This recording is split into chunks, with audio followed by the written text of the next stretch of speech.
Okay, good evening, guys. Good evening. If you can hear me and you can also see my screen, just type I can in the comment section.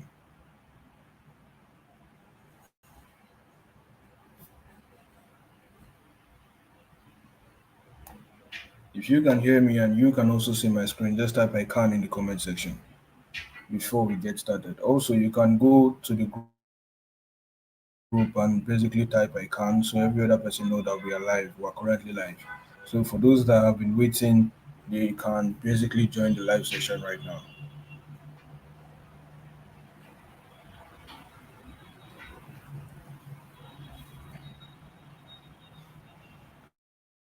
Okay, if you can hear me and you can also see my screen, just type I can in the comment section before we get started. So you have 1 more minute to confirm if you can hear me before we get started, and also to let everyone know that we are live on the mastermind group.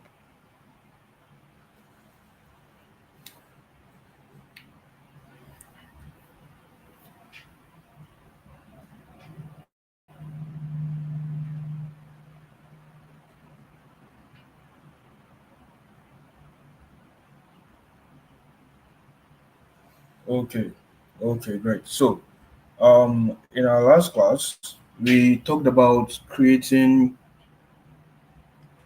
users. We talked about the Linux account. We talked about creating users, how to create specific users, and we basically created users using Linux user add command, right? So if you missed that session, you can basically go back to check it out, right? So we have looked at that, how to create users and things like that. So um, now in today's class, we're going to be looking at how to create different types of other Linux users that are out there, because there are different types of users that you can create with Linux yourself. I get what I'm saying, and we're going to be looking at how we can create each one. So here we have creating a user with a specific login shell. So let's look at how that works. When a new user is basically created, its login shell is basically set to the one specified in the slash etc slash default slash user add file. So yes, there's a file like that, right? And if you go there, you basically see all the configuration of your user add command, right? So when you create a user automatically, the user by default would basically use the specific or the specified shell in that particular file, right? In some distributions, the default shell is set to slash bin slash sh. I get what I'm saying. While in others, it's basically set to slash bin slash bash. So don't worry if yours is different. It's totally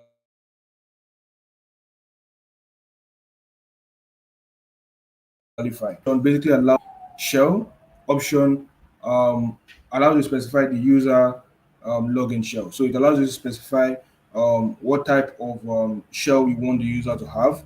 So here's an example showing how to basically create a new user named John with the slash user slash bin slash um, Z shell.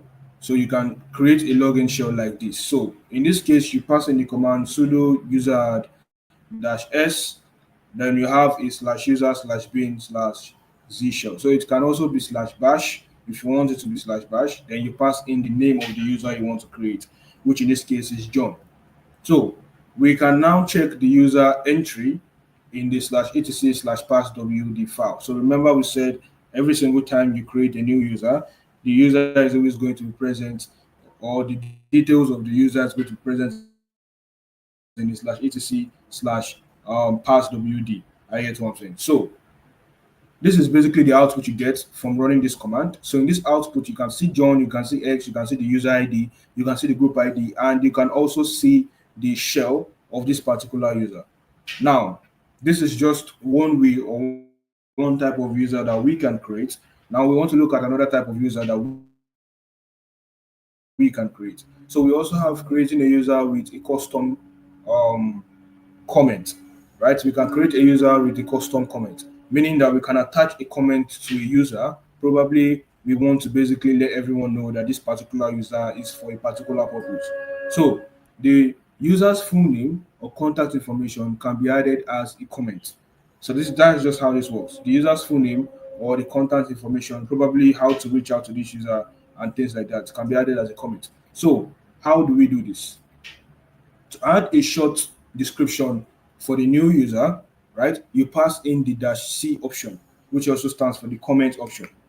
In the following example, we are basically creating a new user named John with the new string, the test user account as a comment. So we can pass in the dash C option to basically pass in a comment. And below we can see sudo user r dash c. Then we write in the comment we want to pass in, which in this case is test user account. And we also have the name of the username, which is also John. So the comment is automatically, or the username and the comment, everything is going to be saved in the slash etc slash passwd file. So when we use the grep John, right, we're going to be selecting any word that, or any line that has John in the output of slash etc slash passwd. So you can use grep John or you can use cat, anyone that basically suits you. So this is the output we're supposed to get. So we have John, we have the password, we have the group ID, we have the user ID and things like that. And you can also see the comment at the middle right there. So the comment in this case is the test user account. So this is just how you see it every single time you list out the list of users and things like that. You will surely always see the user. So in case you want to just put the person's phone number there, I get what I'm saying, that you can reach out to, okay, this user, this is the user's phone number or something like that you can easily contact. So you can just put it there. And anybody that basically, or once you basically list the amount of users on your Linux machine, you can see people accounts with their phone number. Probably you want to reach a particular person, you can reach that particular person with the person's phone number. So it also works that way too. So there's also another type of user you can create. So there are different kind of users. We're just going to be looking at a few of them, right? There's also another type of users that you can create, or rather, we'll be looking at the most helpful ones, right? There's another type of user you can create, which in this case is a user with an expiry date. I get what I'm saying. And this is very useful in the sense that you want to create a user for someone. Probably the person is not in your not in your company. The person is just coming visiting for, or probably they just hired the person for a month or something like that, right? Probably it's a contract deal and they just brought on the person for a month. I get what I'm saying. Now, because of the fact that probably your company brings in people more often, I get what I'm saying, and it's going to be hard for you to just track 20 people at the same time. Okay, has this person left? Has this person left? Is this person still in this company? Has this person been fired? Has this person contract ended or things like that? You can just say, okay, you know what, this person's contract is lasting for 1 month. Since this person's contract is lasting for 1 month, this person will be able to get access to the company's environment. Probably you want to create a Linux account for the person as an administration user, right? You can basically do that using this expiry date, right? So you can create a Linux account that lasts for just 1 month. At the end of that 1 month, that account is automatically terminated. I get what I'm saying. The person won't be able to use the account to access the company's data anymore. So to define a time at which the new user account will be expired or will expire, you use the dash E, right? So you use the dash E, which stands for the expiry date, to basically pass in the date and time option. So this is useful for creating temporary account.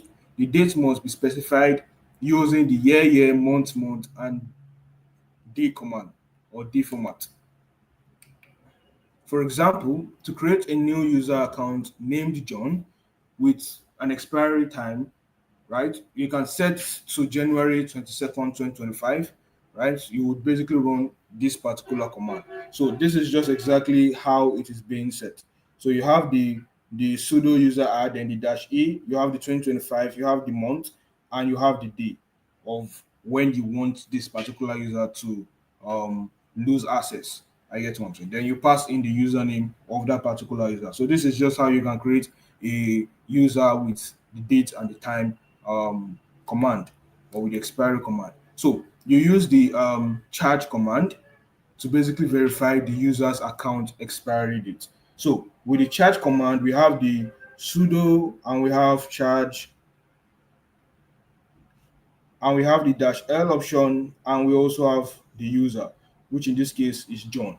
So we'll be able to see every single thing about the user John, right? We'll be able to see the dates, exact dates the user John is going to expire, and every other thing we need to know. So, in conclusion, we have basically shown how to basically create new users account using the user add command. The same instructions apply to all Linux distribution, including the Ubuntu, CentOS, RHEL, Debian, Fedora, and even Arch Linux. So the add user is a very friendly, interactive interface for user add, or rather, it's a very friendly and interactive interface, right? So the user add is also available on Debian based systems. So now there are two commands actually you can use to create a new user. The one we talked about is the user add command. There's also the add user command. I get what I'm saying. The only difference is that the user add command just creates the user, while the add user command basically creates the user and allows you to basically pass in the password. It allows you to pass in some important data from that particular user. So it's a little bit more interactive than the user add command. I get what I'm saying. So we're going to basically just explore the both of them and see which one is which. So with that said, before we jump into the Linux groups, let us basically check out some of what we have talked about today. So I'm just going to escape this and I'm going to bring up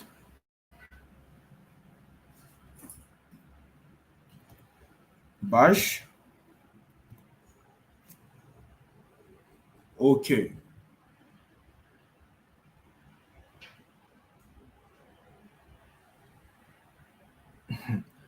Okay, you know what? I know most of you might have been or be thinking that, oh, we've basically looked at a lot of what's it called? I've looked at we created a DigitalOcean account. So what exactly did we create it for if we're still going to be using Vagrant? So let's try using DigitalOcean for this. Okay,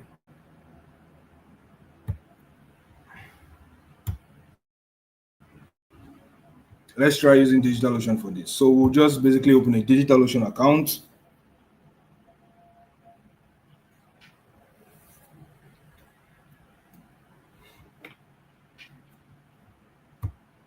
So log in with our details and everything we need.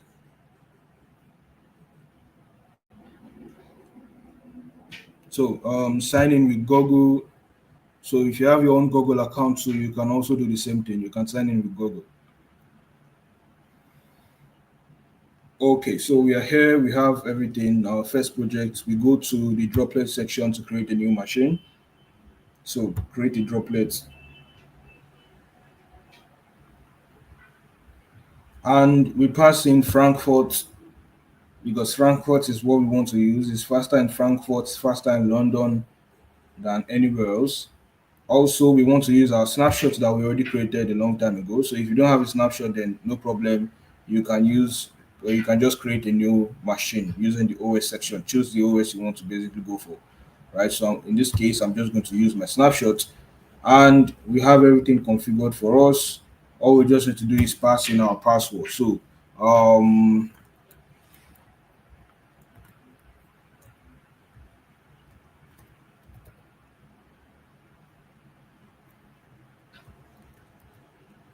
okay, so we have our password set. So honestly, you can just put anything in this password section because we are not going to be logging in with the password. So we just write whatever I want to write there. So in this case, we change the name of this to mastermind and scroll down and all we just do is create droplets.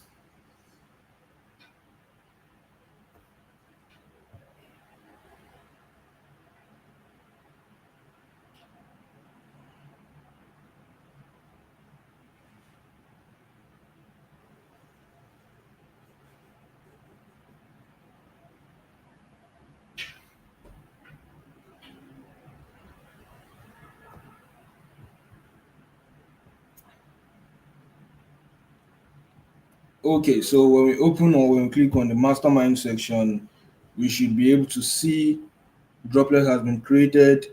No data, no data, no data. What we want to do now in this case is we want to open up our console. That's what we want to do. We want to open up our console. So when we click on console, because that's how we log in or get access to this particular account. When we click on console, we should be able to see all this.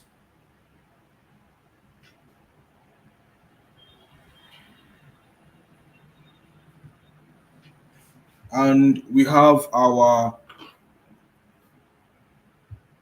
machine here. All we just do is we clear out everything. After clearing everything out, we try to zoom in so that every single person can see. Great. So now that we have our machine and everything running, now one thing you should know is this: when you log in on your Vagrant machine, you are not signed in as a root user. I get what I'm saying. You are not signed in as a root user. But when you log in as your, what was it called? DigitalOcean, or when you log into DigitalOcean, you will automatically be given the root user access. You can change this on the DigitalOcean platform, right? But just something you should know. You'll be automatically be given the root user access. But if not, on your Vagrant machine, you won't. I get what I'm saying. You won't be given root user access automatically. You have to switch to the root user. So in this case, we have our mastermind file we created in our last session with DigitalOcean. So in this case, I'm just going to go through some of the commands. So remember we said there are two differences between the add user and the user add. So when we run the user add command,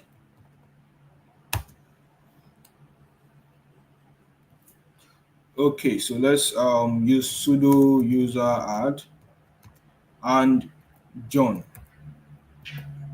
So you can see the user add account just or command just works directly. I get what I'm saying. Now let's try to create another user using the add user. So sudo add user, and probably we pick another name like Jane. Okay, so there is a space, so we just cover that space. Yeah, so there's no space between the add and the user. And when we run this, you can see that the information, adding a user join, selecting the user ID from the range of 1,000 to 59,999. Also, we have adding a new group join, adding, so it's more interactive than the normal user ad that we looked at previously. So creating a home directory, it tells you everything it's doing, copying files from the /etc/skills, and now it's asking us for our password. What password do you want to basically interact? So this one, as you're creating the user automatically, you are basically allowed to set the password instantly. But with the one we looked at before, which is the user add, you have to start running the passwd command to add a password. So in this case, we're just going to type in the password. It basically asks you to retype a password. Now it's now asks you to basically enter the user's full name. So can you see how the way this one is more interactive than the user add command?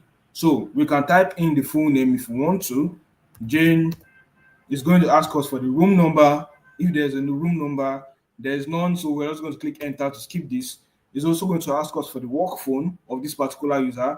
We don't have any, so we're just going to skip this. Although you can fill all this out. I get what I'm saying if you want to. It's going to ask us for the home phone. We're going to skip this. It's going to ask us for orders. We're going to skip this. So it's now going to ask you, is this information correct? So you can see how or how well this one works compared to the user add command. So is the information correct? Y is for yes, N is for no. So I'm just going to pass in Y because the information is correct. So info adding new user Jane, right? To supplemental/extra group users. Then we also have adding user Jane to group users. I get what I'm saying. So this is more interactive than the one we ran earlier. And when we basically clear this out and we run the cat slash etc slash passwd, you can basically see the two users here. You can see John and you can see Jane. I get what I'm saying. You can see John and you can see Jane, right? And the difference between the two of them is that you can see that when you look at Jane, Jane has this three dot dot dot or these three commas. So you remember we talked about this command. This command basically entails the user's information. right? So this particular username has more information than this one. This one is just straight to the point. And when you create with the add user command, it basically automatically assigns you to the bin bash. I get what I'm saying, to the bin bash shell. While this one automatically assigns you to the bin shell. I get what I'm saying, or bin/sh. I get what I'm saying. So that's just how it works. There are two types of commands. Whichever one you basically feel like going for, you can. I get what I'm saying. So now, if I was to switch to the user Jane, you can see here automatically I have like a my name automatically pops up here. It's not like the one that we ran previously. I get what I'm saying. That the only thing you see here is a dollar sign. I get what I'm saying. So now I basically switch over to Jane, and this is what we can see. If I exit from the user Jane and I try to switch over to the user John, you can see that John login is just a dollar sign. I get what I'm saying. And Jane, you get the full thing, Jane at Mastermind. So this is how you can create two different ways you can create users if you want to. I get what I'm saying. So let's exit from John, and that's that. So remember to create a password for John. All we need to pass in is the passwd and John. So it's going to ask us for a new password. We type new password. So our password has been updated.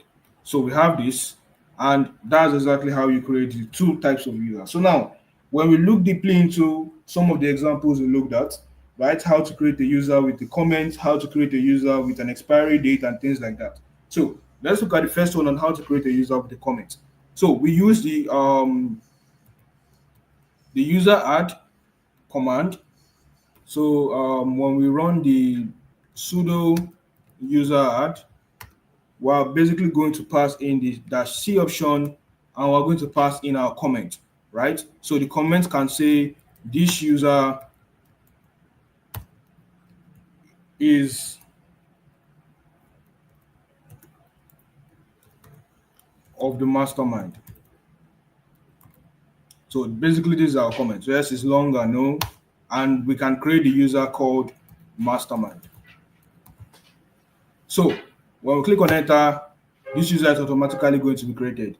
I get what I'm saying. So it depends on you. Do you want to basically pass through the whole bunch of questions and things, or do you just want to create a user and just find your way? I guess what I'm saying. So these two commands, either using user add or the add user, depends on you. So we have the user now called mastermind. We've created this user, and when we run the cat/etc/pass wd, we should basically see this user called mastermind, right here. This is the user, this is the user ID. I get what I'm saying. And down here you can also see the comments that we wrote. So this user is of the mastermind. I get what I'm saying. You can see the home/bin/mastermind, and because of the fact that we use the user add, we got the bin/sh. I get what I'm saying, shell instead of the normal bin bash. So this is just exactly how this works. So when I clear this, and remember we want to create a new user also, right? A new user called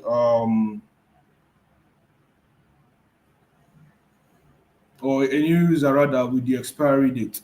I get what I'm saying. So we can run the sudo user add again, and we can basically pass in the -e option for an expiry date. We pass in the year 2025 we pass in the month,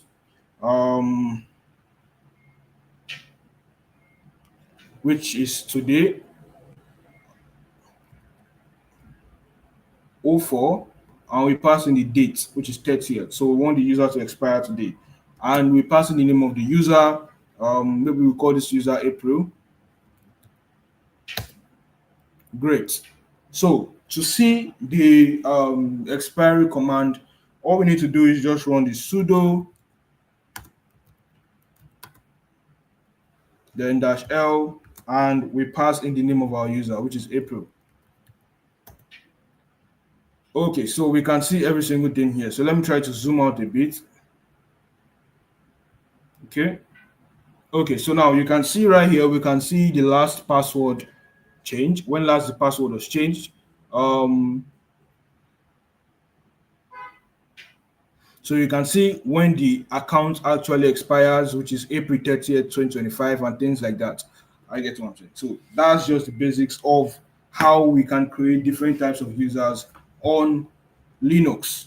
So when we clear this out, we can basically come back to our slides. Okay, so there's one command we didn't talk about, right? And this command is the user del command, right? How exactly we can delete a particular user from Linux. So when we run the cat slash etc slash passwd,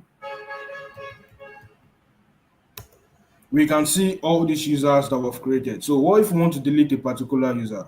I get what I'm saying. So we can just run the sudo user del, and we can pick whatever username we want to delete. So for instance, we want to delete the mastermind, we can just write mastermind. And when we run the cat slash etc slash passwd again, you see we don't have the mastermind user, it doesn't exist here again. So the same way we can do for every other account, we can also delete the user. Since the April user is going to delete by itself, we can delete the user for Jane. We can also delete the user for John.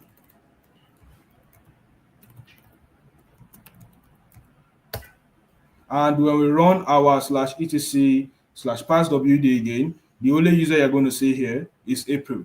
I guess what I'm saying. So that's just exactly how the user del command works.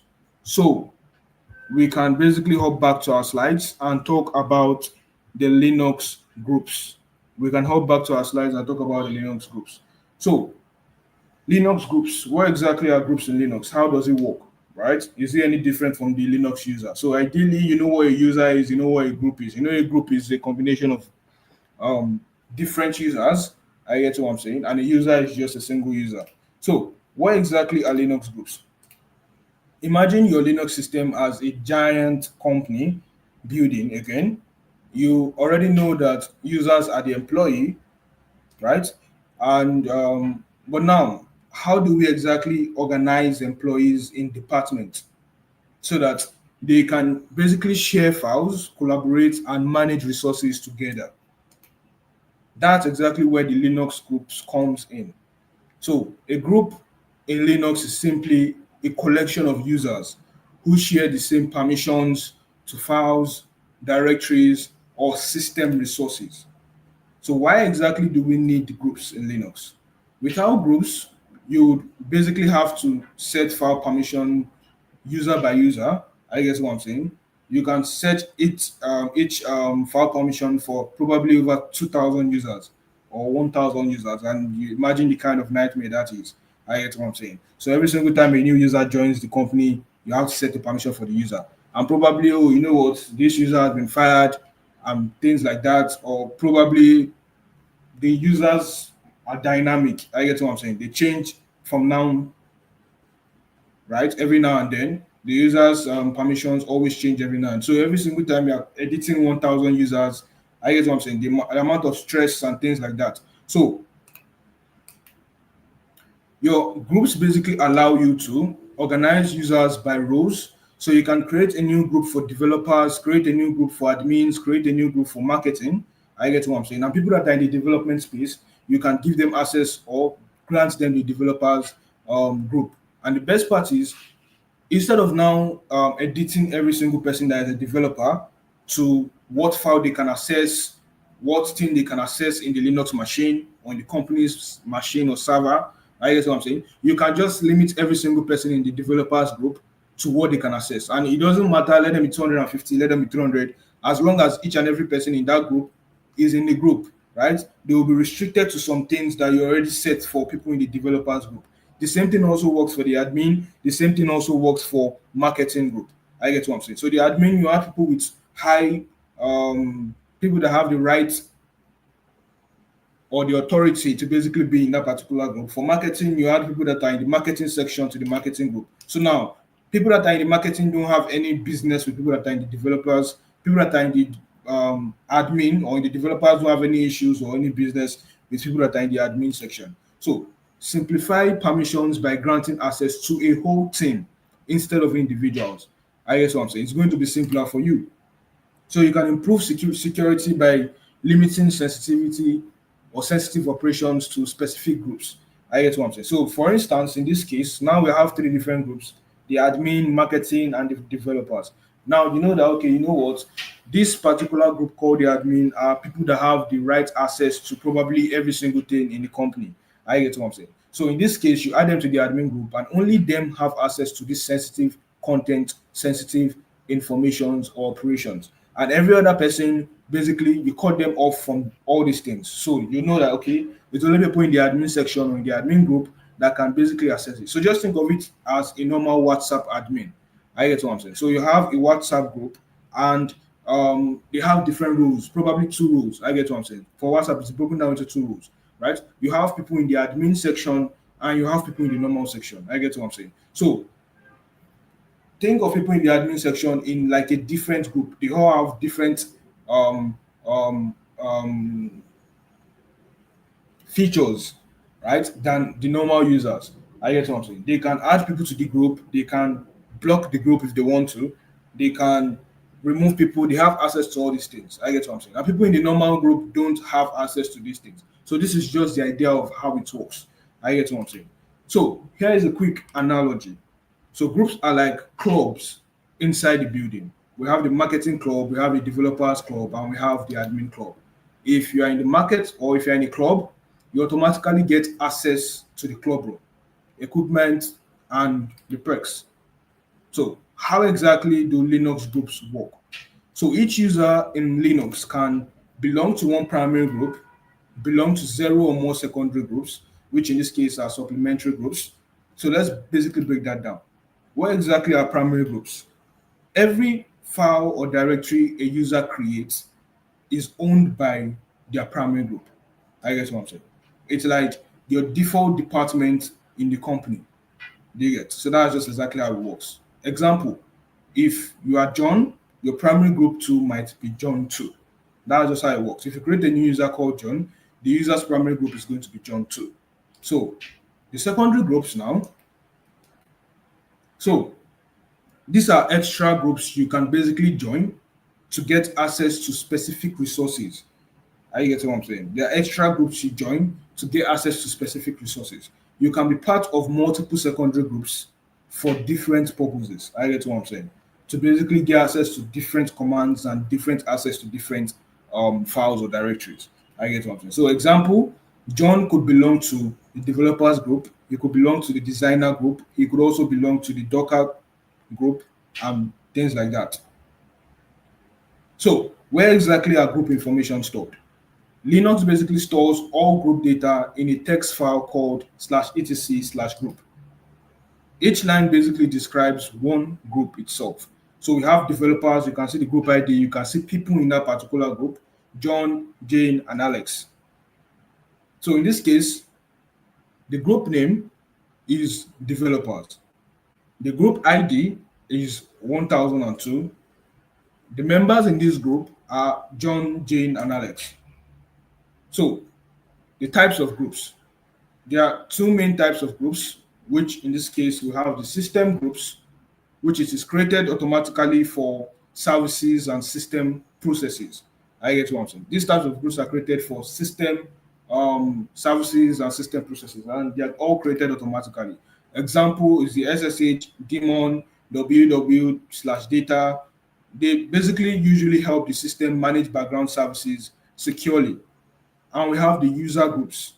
It is created for organizing real users. I get what I'm saying. So you can have a bunch of users in one particular group. Example, developers, admin, sales. You or a system administrator can basically create and manage these groups. So here's a real life example.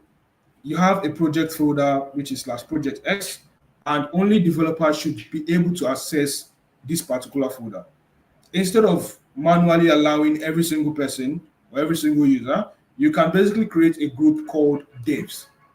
Add some users like Alice, Bob, and Carol to the devs group. Then basically set the folder to be owned by the group devs and grant group read and write permissions to that particular group. So that's just how it works. So now only people in this group can actually get access to the particular file, project X, that you are working on. I get what I'm saying. And the only people that get access to that particular directory are the people in the dev groups, which in this case should ideally be developers. I get what I'm saying. So they can have access to the read and the write permissions. So the behind the scene, the group IDs. Just like users have their UIDs, group also have what is called the GIDs, and every group has a unique GID. The files are basically associated with both the UID, which is the owner, and the GID, which is the group. So here's an example file listing. When we see this particular file, we can see the user that is actually or that can actually access this file, which in this case is John, and you can also see the group, which in this case is devs. So we have John, meaning the user that actually owns the file, and we have dev, which is the group that also has read or write access to this particular file. I get what I'm saying. So every single person that is going to be in the group dev can also access this file, and every other person cannot. So the fun fact, your group is everywhere. Every time you create a file, join a meeting process, or share a folder in Linux, your groups are quietly deciding what you can do or what you cannot do. Groups are like invincible teammates standing behind you, vouching for you, or blocking you based on your membership. So that's just how it works. Either they stand beside you to guide you or they block you from accessing a certain thing. In summary, Linux groups are essential for collaboration and security. They allow you to basically organize users efficiently, grant permissions smartly, and scale your system without chaos. Without groups, system management would be like a herding cat, confusing and exhausting. With groups, it's structured, powerful, and professional. Now, let's look at the hands-on section of it. How exactly do we create groups in Linux? In Linux, groups are basically used to organize, administer user accounts. The primary purpose of groups is to define a set of privileges such as reading, writing, and execution permissions, which we'll get to. I get what I'm saying because there are permissions. These are the three top permissions in Linux. Either you can read a file, you have access to edit that file, which is to write to the file, or you can execute the file or run the file like a script. I get what I'm saying. So, or the execution permission for a given resource that can be shared among the users within the group. Now, we have the group add command syntax. The general syntax for the group add command is as follows. We have the group add, we can pass in some options, and we can also provide the group name of that particular group. So it's just the same thing as the user add. I get what I'm saying. The same. The only thing that changed here is the group in front of it. I get what I'm saying. So only the root or a user with pseudo privileges that can create new groups. When invoked, the group add creates a new group using the option specified on the command line plus the default values specified in the /etc/login.dev files. So creating a group in Linux, how exactly does that work? To create a group, type group add followed by the name of the group name. I get what I'm saying. So followed by the name of the group. So in this case, for example, to create a new group named my group, we would basically run the command group add, then my group. So that's just exactly how it works. We run the command group add, then my group. The command basically adds an entry for the new group to the /etc/group and /etc/g shadow files. So once the group is created, once the group is created, you can basically start adding users to this particular group. If the group with the same name already exists, right? The system will definitely print an error message like the following. So group add, the group my group already exists. That's if you try to create a new group, or you try to create a group that already has a group with that particular name. It's just going to throw you this error. To basically bypass this or suppress the error message, if the group already exists, to make the command exit successfully, you use the dash F option, which is the force. So the dash F option stands for force. So you run the group R dash F, then my group, and it's going to basically create automatically. So how exactly do you delete groups in Linux? You run the group del command syntax. I get what I'm saying. So this is how you can delete groups in Linux. So the same way with the users, the same way with the groups. So the general syntax for the group del command is as follows. We have group del, then we pass in an option and a group name. So the group name is the name of the group you want to remove. Only the root user or users with sudo privileges can remove groups. It is not possible to basically remove the primary group of an existing user without removing the user first. So a user that might have a primary group, it's not possible for you to remove the primary group of the user. So you have to delete the user first before you delete the primary group. So the group del command accepts only a few options that are rarely used. So you can see the group del man page, which is the manual page for more information about the commands option. So deleting a group in Linux, to delete or remove a given group from the system, invoke the group del command followed by the group name. On success, the group command does not print any output. I get what I'm saying. So the same way with the group add, the same way with the user add, right? And the same way with the user del command. They don't print any success output or anything like that. So the previous command basically removes the group entry from the slash etc group and the slash etc slash g shadow files. So that's just exactly how that works. You can basically verify that the group is removed by listing all groups using the following command. So we can use the G10 group. We can basically use that to list every single group, and we can grep our particular group called my group.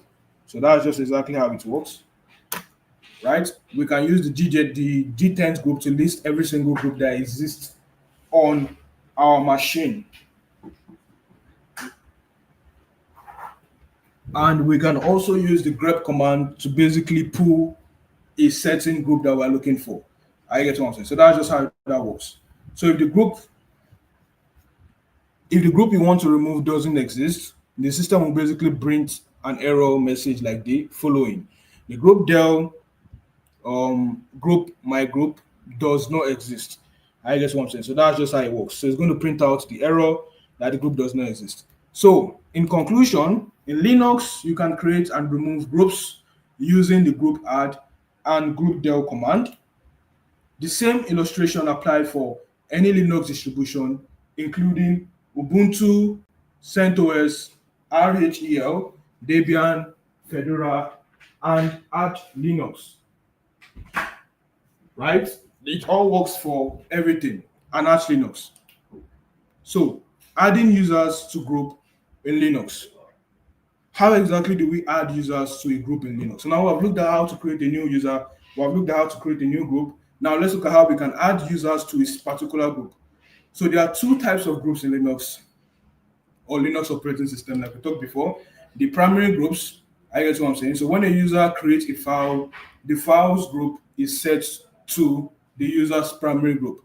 Usually the name of the group is the same name of the user itself. I get what I'm saying. So you have a primary group and you have what is also known as a secondary group. So the information about the user's primary group is stored in the slash etc slash passwd file. Now we have what is called a secondary or a supplementary group in Linux. For example, if you add a specific user to the Docker group, the user will basically inherit the group's access rights and be able to run Docker commands. I get what I'm saying. So that's just the idea of how it works. So each user can belong to exactly one primary group and zero or more secondary group. So they have one primary group that they stick to for life, and they have zero or more secondary groups that you can add them to.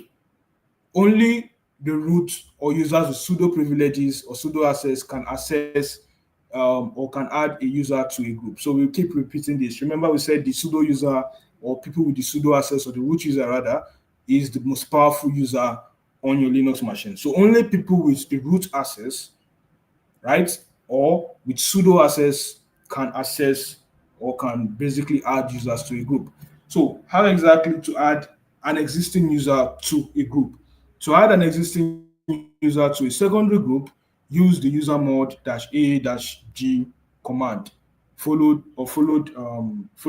the name of the group and the user. So in this case, this is how it's going to look like. We have the user sudo user mod -a capital letter G. I get what I'm saying.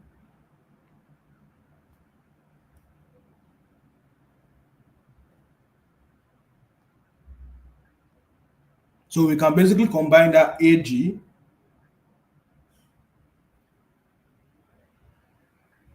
right? And it's going to be just -a and G. Then we pass in the group name and we also pass in the username. For example, to add the user mastermind to the sudo group, you would run the following command, right? We run the sudo user mod -a-g, then sudo and mastermind. So now, when you add the user mastermind to the sudo group, the user mastermind has access to all sudo privileges. So that's just how it works. I get what I'm saying. So if you want the user to have access to sudo privileges, you add them to the sudo group. I get what I'm saying. So every single user in the sudo group has access to sudo privileges. So always use the -a, which is the append option, when adding a new user to a new group. If you omit the -a option, the user will basically be removed from any groups not listed after the -g option. I get something. So that's just how it works. It's the -a there is the append. I get something. On success, the user mode command does not display any output. It basically warns you only if the user or group doesn't exist. So how exactly do we add an existing user to multiple groups? If you want to basically add an existing user to multiple groups in one command, you can basically use the user mod followed by the -g option.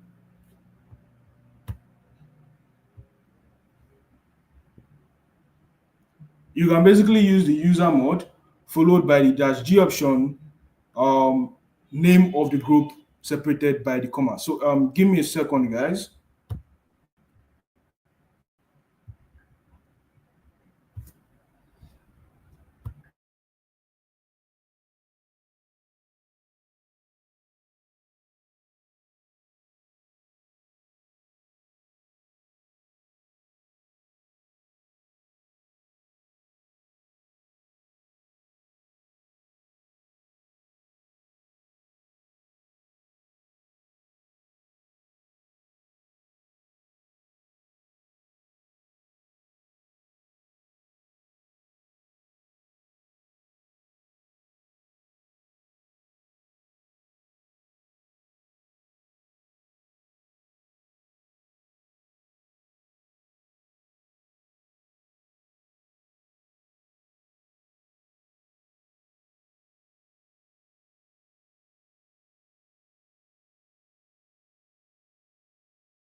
Okay, so when we get back to the command section, um, so if you want to basically add an existing user to multiple group or to multiple secondary groups in one command, you can use the user mode and you can also pass in the -g option name of the group separated with a comma. I get what I'm saying. So we have the sudo user -a-g, then the groups and the username.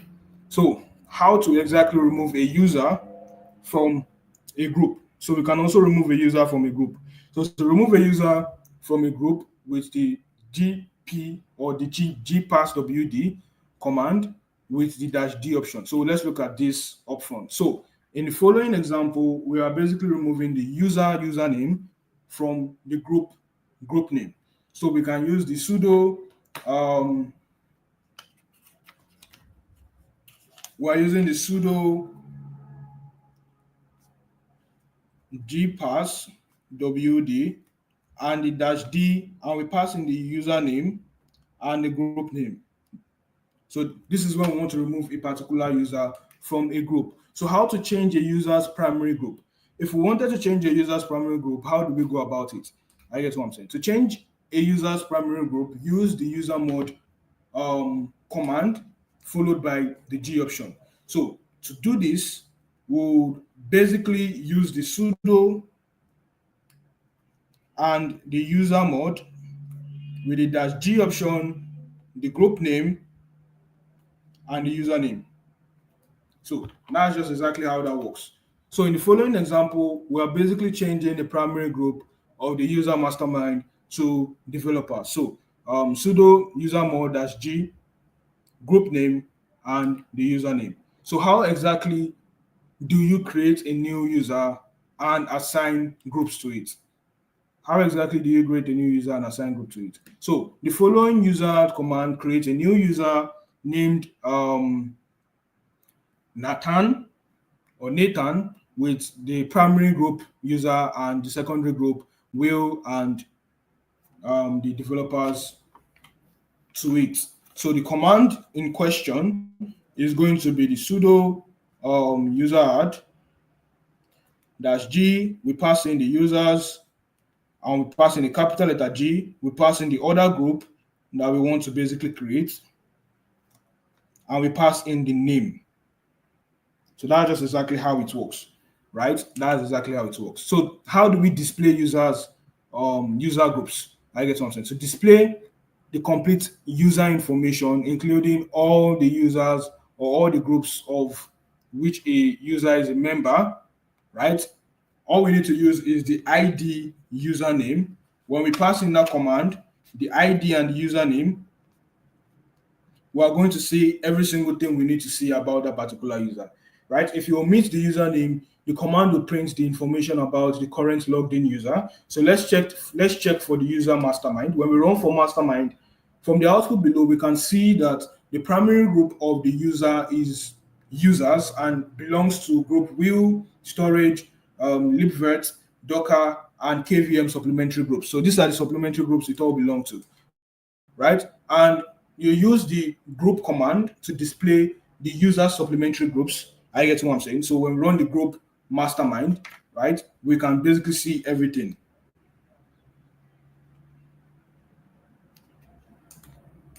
And if no username is passed to the group command, it basically prints the currently logged in user groups. So with that said, this brings us to the end of Linux users and groups. I get what I'm saying. So before we move on to the practical section, do you guys get me? Are you with me? Are you with me? If you're with me, just type yes in the comment section.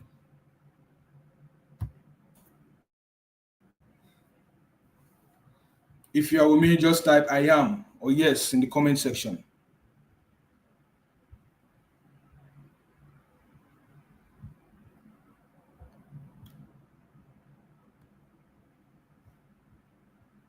If you are with me, just type yes or I am in the comment section.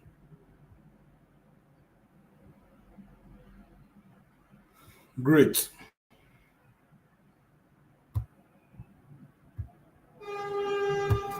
Great, great, great.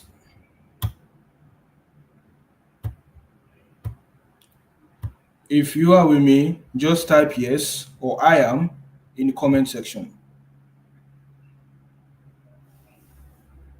So before we go into some practicals, if you are with me, just type yes or I am in the comment section so that we can get started. Okay, so I can see, okay, great. Now let's get into some practical. Let's get into some practical. So we said to create a new group, all we need to do is pass in the um, group add.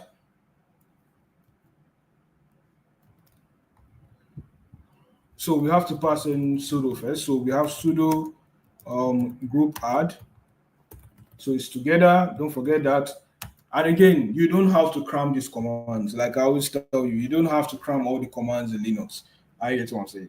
So there are some most people out there. I get what I'm saying. Most senior developers out there, also most senior cloud engineers out there. Most of them don't even remember most of these commands.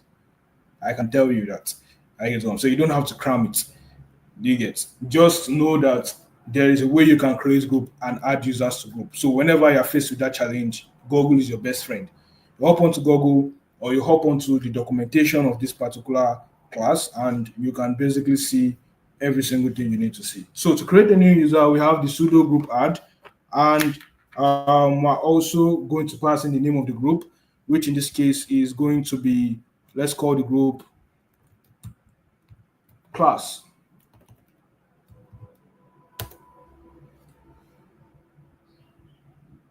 Okay, so we forgot to pass in our p sudo group add. So now that we've added this group called class, if we want to list out the name, the amount of groups that we have, all we need to do is run the gtent. We run the group, and when we run this, we can see all list of groups that we have. So remember, we created a group, or we currently have a group or a username called April. So this is the user April's primary group. I get what I'm saying. So that's the reason why we also have April here too. So you can see the class group we just created, and you can see a whole bunch of other groups that are currently still here, like the www/data and the daemon group that we talked about, right? You can see them here, and that's that, right? So that's exactly how we can create a new group. So when we clear this out, probably we don't want this every single group to basically pop out, right? When we run the gtent group, we can pass in a pipe. So this straight line here, it's called a pipe. So when we pass in a pipe, we can also type in our grep command and pass in the group we are looking for. I get what I'm saying. So we're looking for a group called class, and we can see here it's created. So you can see the red stuff here. So this basically tells you that the group has been created. I get what I'm saying. That's basically what that tells you. The group has been created. So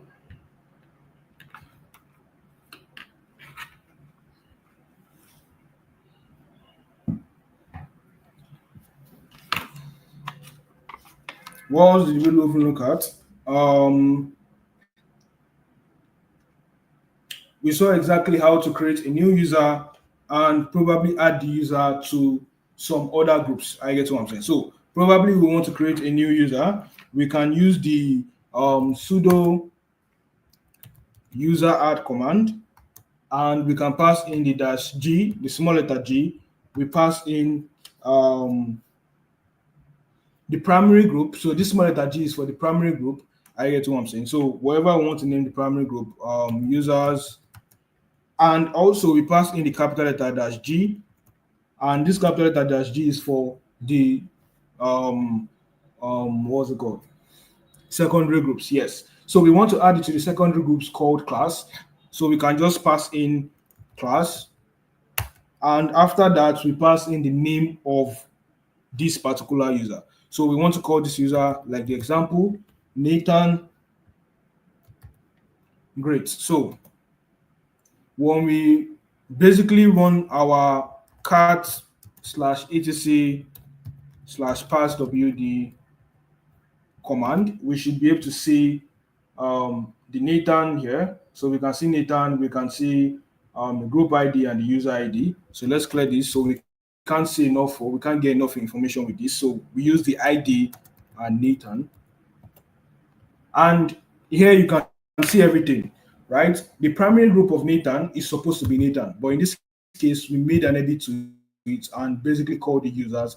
And the secondary group in this case is class. So you can see class has been added here also.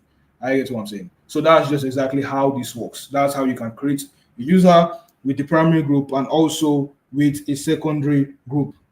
So What if we want to delete a particular user from a group? Probably we want to delete the user from this class group, or we want to delete the user from the primary group. So we run the sudo